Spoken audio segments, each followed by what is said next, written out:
Эфирде яңалыклар вакыты студияда Алсу Нуриева. Исәнмесез? Бүгенге чыгарылышның төп темалары.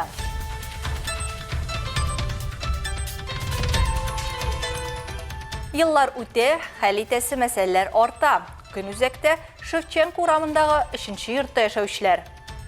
Күпме җирләргә дә барып жаловаться да иттек, күпме җирләргә письменный язу белән дә язып карадык. Бер нәрсәдә бер нинди результат булмады.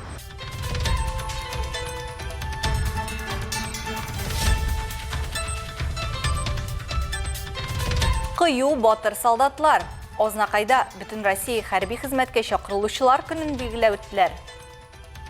Бүгенге чарада ватанны сакларга әзер булган 13 егет катнаша. Якын арада гына аларны беренче озатуда булачак.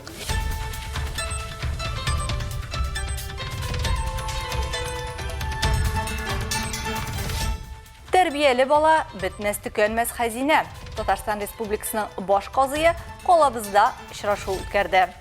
Бик мөһим мәгълүматларны җиткерә тәрбиянең асыл башы гаилә белән мәктәптә булса, без һич шиксез уңышка ирешәчәкбез һәм тагыйннарның фикерләре туры килә.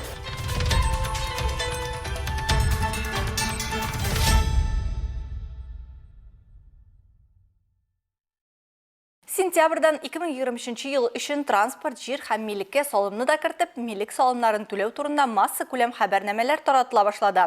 Нинди салымнарны һәм кайчанга кадәр түләргә кирәклеге турында Федераль салым хезмәтенең районара инспекциясе хезмәткәрләре сөйләде. Салым органнары агымдагы елның 2 декабреннән дә соңга калмыйча милеккә, җир, транспорт һәм аерым очракларда физик затлар кеременә салым түләргә кирәклеген искә төшерә.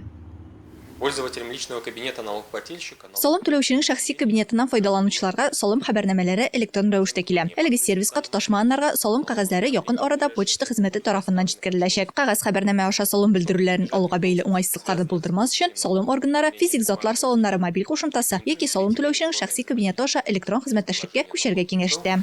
Или личный кабинет налогоплательщика. Түләү кәгазьләрендә салымнарны тиз түләү өчен реквизитлар бар. Бу исәпләүләрнең уникаль идентификаторы, штрих-код һәм QR-код. Шуны да искәртик. Милек салымнары салым органнары тарафыннан барлык ташламаларны исәпкә алып түләүгә куелган. Һәр муниципаль берәмлектә милек салымнары буенча ставкалар һәм ташламалар турында тулырак мәгълүматны Россия Федераль салым хезмәте сайтындагы милек салымнары буенча ставкалар һәм ташламалар турында белешмә интернет-сервисыннан карарга мөмкин. Исәпләнгән салымнарны берничә минут эчендә Федераль салым хезмәте сайтында физик затлар салымнары мобиль кушымтасы аша яки дәүләт хезмәткәрләре порталында түләргә мөмкин.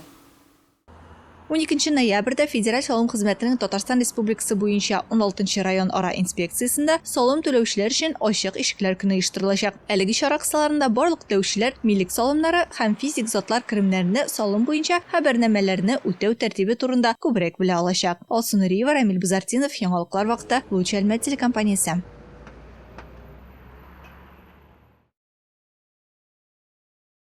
Өйдә салкын, юынырга раковинада суда юк. Унитаз тулган, подвалга керсәң, тиздә суга чумасың.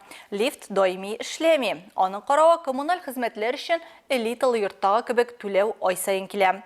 Шевченко урамындагы 3-нче йортта яшәүчеләр сөйләгәнчә, аларның проблемалары еллар үтү белән арта гына бара.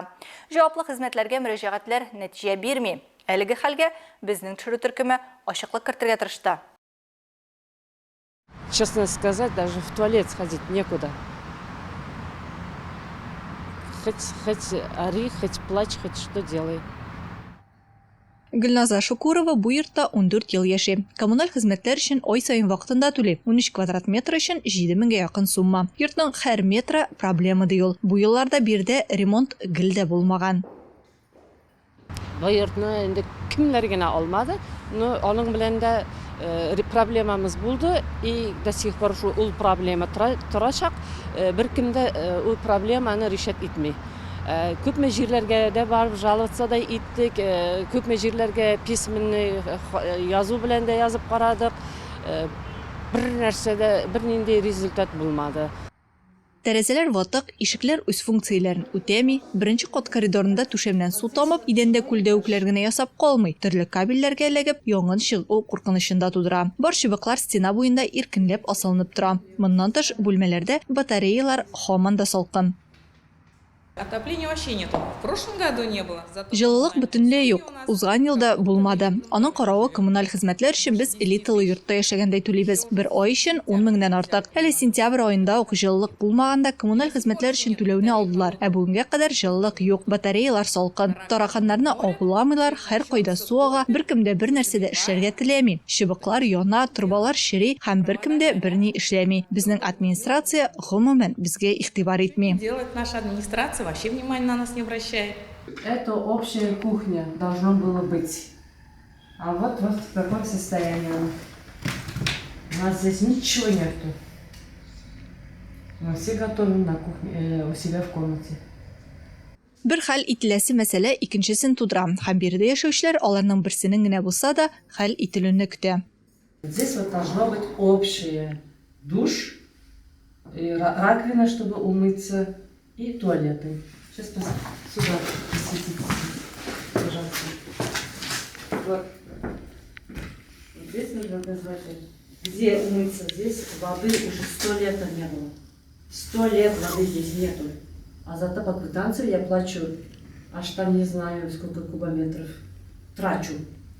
ЖЭУ эш идарәче компаниясендә аңлатуларынча, лифт ватылу турындагы ариза килгәндә мастер һичшиксез ремонтка бара. Капиталь ремонт вакытында алар кайбер эчке эшләр өчен генә җавап бирә. Калганы өчен үсеш департаменты җаваплы. Алар капиталь ремонт 2025 елга планлаштырылган дип хәбәр иттеләр. Көннән-көн кыш якынлаша бара. Димәк, тимер аякларны кайгыртырга башларга вакыт. Колабызда нефтчеләр мәйданында шугалак урнаштыру буенча актив эшләр бара. Бу урын кышкы күңел ачуларны яратучылар арасында иң популярларның берсе. Узган ел 24 меңнән артык кеше аның хезмәте белән кулланган.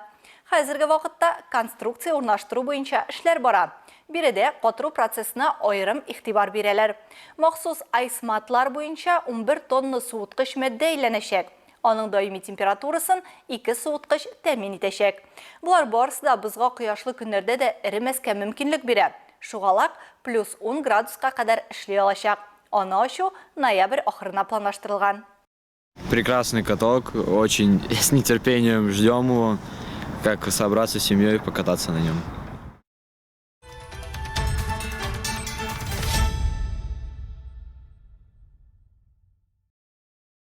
Ознакайда бөтен Россия хәрби хезмәткә чакырылучылар көненә багышланган чара үткәрелде. Аның максаты үсеп килүче яшь буында кыю, батыр солдат булу теләге уяту. Аларда патриотик хисләр тәрбияләү, ватанны саклаучылар турындагы күз аллауларны киңәйтү. Бу хакта тулырак мәгълүмат Илмира Шәрифуллина сюжетында.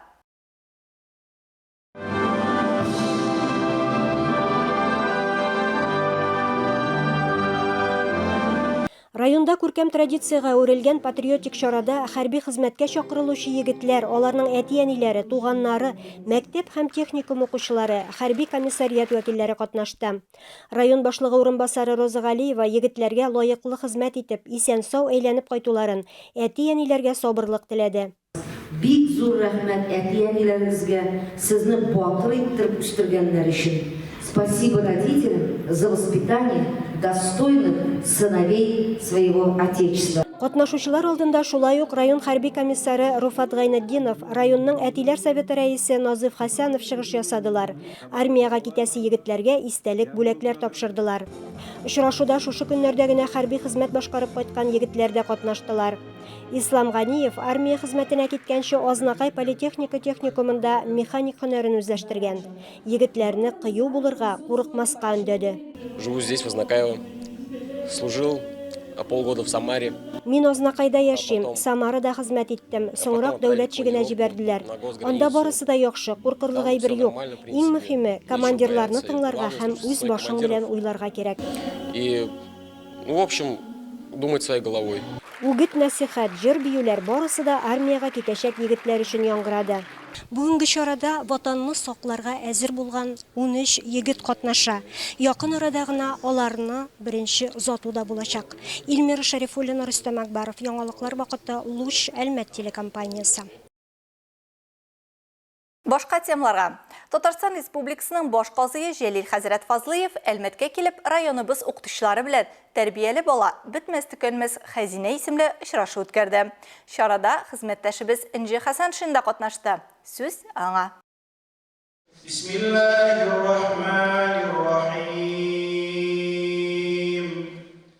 Шара Кур'ан аятлары уку белән башланып китте. Әлмәт районы имам мөхтәсибе Исмаил хәзрәт Сыңгатуллин Җәлил хәзрәткә ел сайын имамнар, укытучылар һәм районыбыз халкы алдында чыгыш ясаганы өчен рәхмәт сүзләрен җиткерде. Очрашуда укытучылар алдында Җәлил хәзрәт кыскача вагаз белән чыгыш ясады. Ул татар телен һәм мәдәниятен, милли гореф-гадәтләрне саклау, гаиләдә һәм мәктәптә әхлак тәрбиясе мәсьәләләренә тукталды.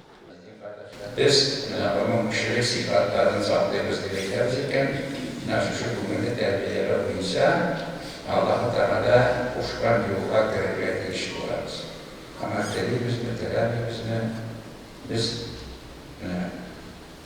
бүтән тәрбиядә бүтән юл бардыр инде бу дөньяда.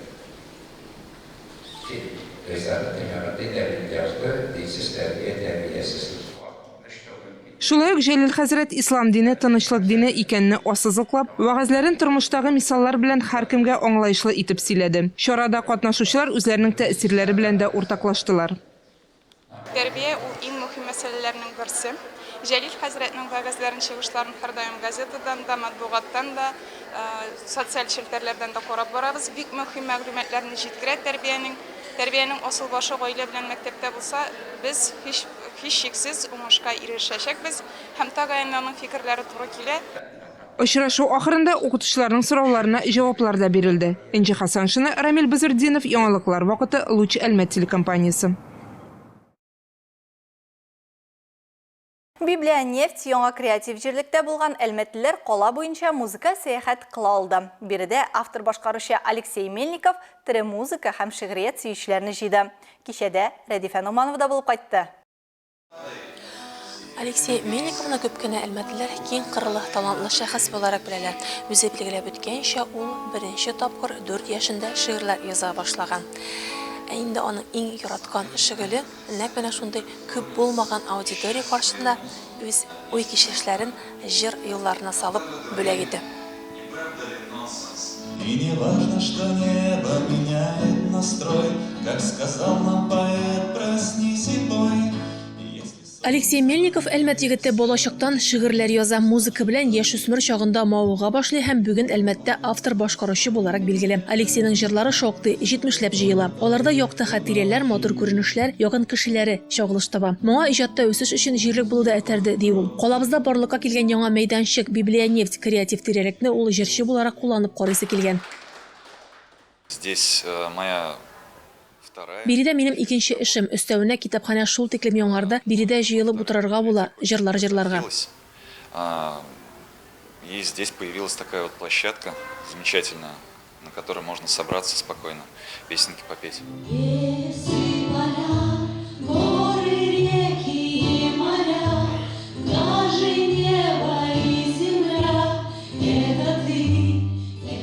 Юлия Леонтьева һәм Мария Верина музыка сөючеләр кичәсенә Алексейның чакыруы буенча килгән. Алар хезмәттәшләренә түгел, дуслар да. Дуслар булгач, бүләксез килү килешме дип, үзләре дә иҗади номер алып килгәннәр.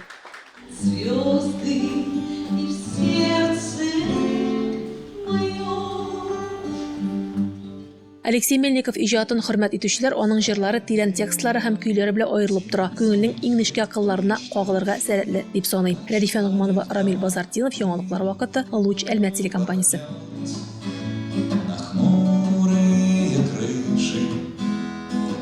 Где город как на ладони,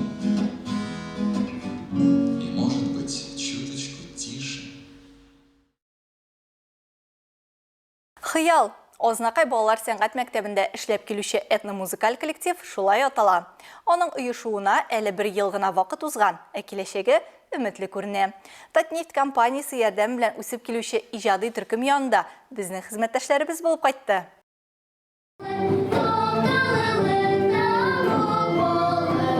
Мондый ансамбль булдыру минем күптәнге хыялым иде, ди Ознакай балалар сәнгать мәктәбе директоры, ансамбльнең җитәкчесе Гүзәл Муртазина. Татнефть компаниясе ярдәме буенча шушы хыял тормышка ашты. Татнефть Хайрия фонды тарафынан этник инструментлар һәм балаларга костюмнар тегүдә иганәчелек ярдәме күрсәтелде. Бу инструментның исеме ятаган.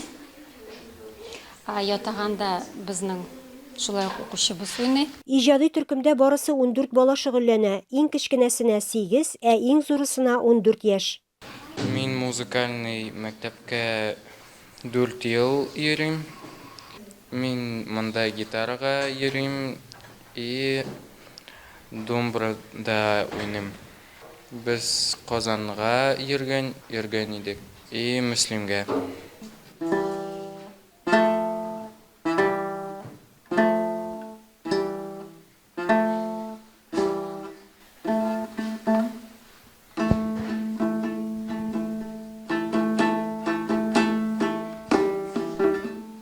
Без этномәдәниятне торгызуга үзебезнең өлешебезне кертергә телибез, ди ансамбль җитәкчесе. Менә шулай безнең балалар белән һәр атна сайын җыелышып, үзебезнең дәресләрне үткәрәбез. Шушы ансамбльне опарып, җыярга, өйрәтергә миңа шулай ук ярдәм итәләр минем коллективтагы эшли торган укытучылар. Һәрбер балага аерым дәресләр керә. Хыял балалар коллективы өчен костюмнар тегүдә дә Татнефть җәмгыятенең иганәчелек ярдәме күрсәтелгән. Әлеге төркемгә йөрүче балаларга костюмнар 18-нче гасыр кисемнәре буенча тегелгән. Бу чорда Казан мәдрәсәсенә йөрүче балалар менә шундый костюмнарда йөргәннәр. Этно-музыкаль коллективының беренче чыгышы эстәрле буе композициясе белән Габдулла Тукай исемендәге Татар дәүләт филармониясе сәхнәсендә узган.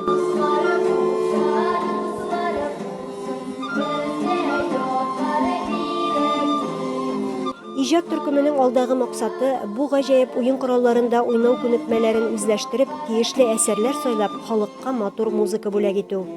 Илмира Шәрифуллина, Рөстәм Акбаров, Яңалыклар вакыты, Луш Әлмәт телекомпаниясе.